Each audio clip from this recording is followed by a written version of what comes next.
Assalamualaikum warahmatullahi wabarakatuh.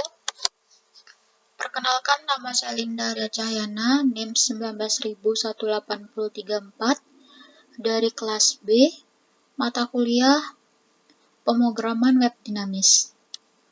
Di sini saya bakal merekod tugas akhir dari mata kuliah pemrograman web dinamis, yang mana tugas proyek saya berjudul aplikasi minimarket berbasis web. Nah, di sini pertama-tama saya bakal menjelaskan tentang source code dari aplikasi yang telah saya buat. Yang mana di sini ada source code dari website saya sendiri. Yang mana pada website minimarket ini memiliki dua tampilan utama, yaitu menu tampilan kasir dan menu tampilan pemilik toko. Nah, di sini pada menu kasir ada data penjualan. Yang mana di dalam data penjualan ini kita memiliki dua, yaitu kasir dan data penjualan serta cetak. Di mana data penjualan ini mencakup hasil dari transaksi yang telah dilakukan pada kasir atau pada pembelian yang dilakukan pada kasir ini. Yang mana pada database atau atribut yang ada pada data penjualan ini ada nomor, ada invoice, ada nama produk, jumlah, total, dan waktu transaksi. Lalu pada bagian footer ini, yang mana pada bagian bawah aplikasi ini ada dibuat oleh saya sendiri, Linda Arya Cahyana. Selanjutnya pada bagian hapus ini, yang mana berisi tentang delete from penjualan. Lalu di sini ada ID produk, ID penjualan, stok, dan jumlah. Pada bagian indeks ini ada dua tampilan pilihan menu di atas kasir tersebut, yang mana di sini ada data keranjang. Lalu di bawahnya ada total bayar untuk melakukan pembayaran atau pentotalan produk yang telah kita beli. Lalu pada indeks ini memiliki atribut nomor, nama produk, harga produk, stok produk, serta aksi. Yang mana ketika kita melakukan pembelian pada minimarket ini, kita bisa langsung melihat nama produknya, harga produk, lalu stok produk, serta aksi yang kita lakukan pada pembelian atau proses beli ini. Lalu pada bagian indeks ini juga ada bagian tambah, lalu ada bagian selesai untuk hasil akhir dari pembelian produk yang telah kita beli ini.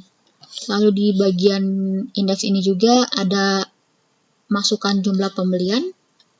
Nanti pada website yang telah saya buat ini, ketika kita ingin membeli suatu produk, maka kita memilih untuk atau menginputkan berapa jumlah produk yang ingin kita beli. Lalu pada bagian koneksi ini, pada bagian koneksi PHP ini untuk menyambungkan website yang telah kita buat ini ke database kita nanti. Lalu di sini adalah MAS, yang mana ini adalah untuk menampilkan data cetak pada bagian data penjualan.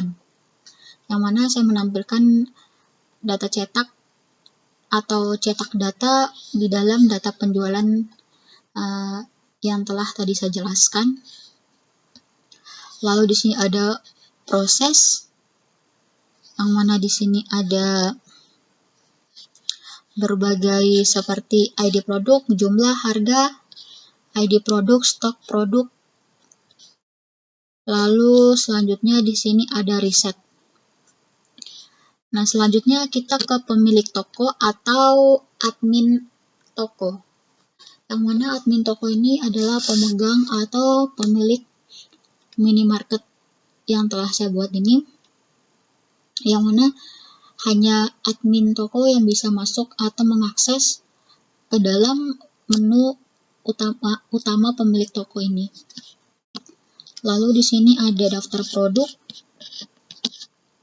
Pada bagian daftar produk ini, di sini ada atribut atau pilihan, yaitu ada rekap data penjualan, daftar produk, dan tambah produk, serta logout. Yang mana di menu-menu ini ada bagiannya masing-masing, ada terjadi rekapan data penjualan setiap harinya atau aksi penjualan setiap harinya. Serta di sini ada juga atribut di dalamnya, ada nomor, nama produk, harga produk, stok produk, serta aksi. Lalu pada bagian edit produk, yang mana pada bagian edit produk ini nanti akan ada pada menu website atau salah satu menu website yang mana kita dapat mengedit dan menghapus. Ketika kita menginputkan data yang salah atau harga yang salah serta jumlah produk yang salah, kita bisa mengedit langsung ke dalam tampilan tambah produk ataupun rekap data penjualan. Lalu pada bagian home ini kita tampilannya sama saja, ada rekap data penjualan, ada atribut daftar produk, tambah produk, serta logout. Nah, lalu pada indeks ini kita di sini akan memasukkan kode akses atau gambaran tampilan utama bagian pemilik toko ini. Yang mana di sini saya membuat silakan masukkan kode akses, dan kode akses ini hanya bisa diakses oleh pemilik toko atau si admin toko tersebut. Lalu di sini ada bagian masuk untuk setelah kita memasukkan kode tersebut. Lalu di bawahnya ada pilihan seperti button, yaitu klik masuk, maka otomatis kita akan masuk ke daftar pemilik toko atau halaman pemilik toko tersebut. Lalu bagian koneksi ini sama seperti tadi yang sudah saya jelaskan untuk menyambungkan ke database. Lalu di sini ada logout ketika kita sudah selesai mengecek rekap data penjualan, daftar produk, tambah produk, maka kita akan pilih atau klik menu logout, otomatis kita akan keluar dari pemilik toko tersebut atau tampilan toko tersebut. Lalu di bagian sini ada rekap data penjualan.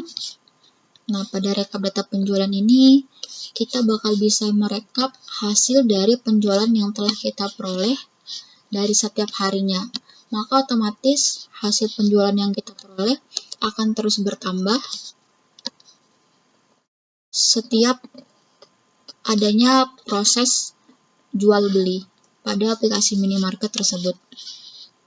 Lalu di sini ada aplikasi tambah produk, yang mana kita nanti bisa menambahkan produk, yang mana nanti kita bisa menambahkan jumlah, harga produk, stok produk. Pada form tambah produk ini kita akan bisa menginput nama produk, harga produk, stok produk, lalu ada menu selesai. Nah, kita mungkin langsung coba saja praktekkan ke dalam website-nya langsung.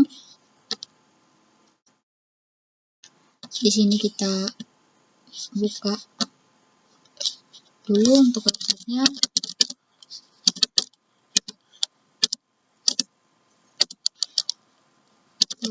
Proyek. Nah, di sini kita klik website Linda. Nah, ini adalah tampilan utama pada aplikasi minimarket yang telah saya buat.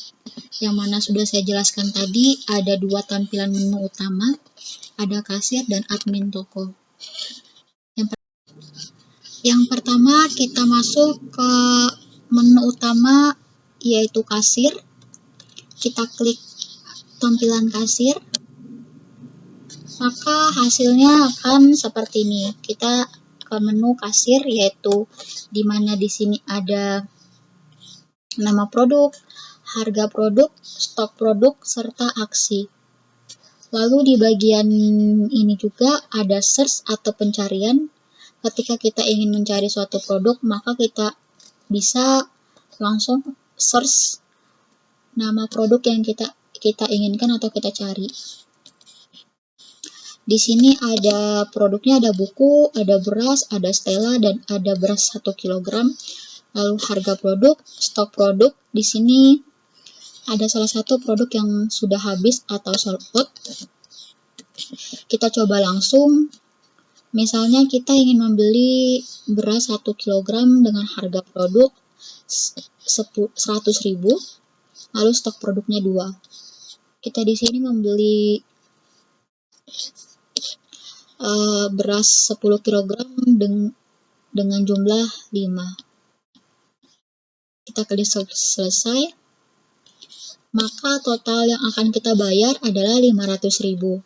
Karena satu harga produk yaitu 100.000, maka 100 dikali 5 yaitu 500.000. Di sini kita bisa menghapus produk yang salah kita tambahkan ke dalam keranjang. Lalu di sini kita coba melakukan pencarian dengan search. Misalnya kita mencari Stella. Maka langsung muncul barang yang kita cari yaitu Stella, harga produk 60.000, stok produk habis. Lalu di sini kita klik aja selesai. Nah, maka otomatis barang kita akan ke input langsung ke data penjualan. Nah, yang data penjualan ini ada invoice, nama produk, jumlah, total, dan waktu transaksi. Yang mana udah saya jelaskan pada bagian source code tadi. Nah, untuk penjualan hari ini kita telah melakukan atau telah beli produk beras 10 kg dengan jumlah 5, totalnya 500, waktu transaksi 2022, tanggal 1, bulan 1, tanggal 13. Yang mana sesuai dengan tanggal hari ini atau waktu hari ini. Maka otomatis akan ke input ke semua data penjualan ini. Lalu di bagian atribut kasir minimarket ini ada JSON dan ada XML. Yang mana JSON ini kita menampilkan suatu data pada bagian kasir minimarket ini. Misalnya kita klik JSON, nah maka tampilan datanya akan muncul secara berbaris panjang memanjang. Yang mana di sini ada ID produk, ada nama, ada harga, ada stok. Lalu dengan nama barang, harga, serta stok yang seperti pada tampilan aplikasi minimarket ini. Lalu kita coba klik XML, yang mana XML juga ini sama seperti JSON tadi menampilkan data pada bagian produk, tapi ini menampilkan data dengan bentuk berurutan ke bawah. Jadi pada XML ini penampilan datanya lebih berurut dan lebih rapi. Beda dengan JSON tadi, dia memanjang. Jadi ketika kita menampilkan datanya kurang rapi atau kurang baik. Lalu kita coba ke data penjualan lagi. Pada data penjualan ini ada menu cetak, yang mana kita bisa mencetak invoice ini, mencetak semua yang terjadi pada data penjualan atau transaksi hari ini. Kita coba klik menu cetak, maka akan muncul hasil dari data transaksi atau data penjualan. Di sini ada ID penjualan, ada invoice, ada ID produk, jumlah, serta total. Lalu kita ke langkah selanjutnya, yaitu kita ke admin toko. Nah, di sini kita masukkan kodenya langsung. Lalu kita klik masuk. Nah, di sini adalah menu halaman admin toko yang mana hanya bisa diakses oleh pemilik toko atau admin toko. Nah, di sini kita bisa lihat rekap data penjualan. Nah, pada rekap data penjualan ini udah saya jelaskan tadi pada source kodenya. Di sini ada atribut rekap data penjualan, ada daftar produk, tambah produk, serta logout. Yang mana pada rekap data penjualan ini kita bisa melihat total penghasilan dari aksi jual beli tiap harinya. Yang mana di sini udah 3.686.000. Lalu di sini stok produknya 60. Produk yang 01 serta total produk yang terjual 20. Kita coba buktikan apakah stok produknya 60. Di sini kita klik aja daftar produk. Nah, di sini untuk stok produknya bisa kita lihat ada 35 tambah 15 tambah 10. Jadi total stok produknya benar 60. Nah, lalu pada bagian daftar produk ini ada CRUD yang mana di sini ada edit dan hapus. Misalnya kita ingin mengedit Stella, yang mana stok produk Stella ini sudah habis, kita ingin menambahkan lagi stok produknya. Kita nambahkan dengan 518. Nah, maka stok produk Stella sudah terisi menjadi 18. Nah, lalu misalnya kita ingin menghapus data atau kita tambahkan dulu data. Di sini kita klik tambah data produk, yang mana pada form tambah produk ini kita masukkan nama produk. Misalnya kita masukkan pensil, harga produk 5.000, stok produk 23. Nah, otomatis akan ke input pada bagian daftar produk, yang mana nama produknya pensil, harga produk 5.000, stok produk 23. Misalnya kita ingin menghapus produk yang telah kita input tadi, maka kita bisa klik hapus. Nah, maka otomatis produk tersebut akan kehapus atau ke delete. Nah, pada bagian aplikasi atau daftar produk ini bisa juga melakukan search atau pencarian. Misal kita ingin mencari buku, maka akan tampil buku atau produk yang kita cari. Nah, pada bagian logout ini kita akan kembali ke menu awal. Kita klik logout. Maka kita akan kembali ke menu awal. Mungkin itu saja yang bisa saya sampaikan pada record tugas akhir saya. Kurang dan lebihnya saya mohon maaf. Assalamualaikum warahmatullahi wabarakatuh.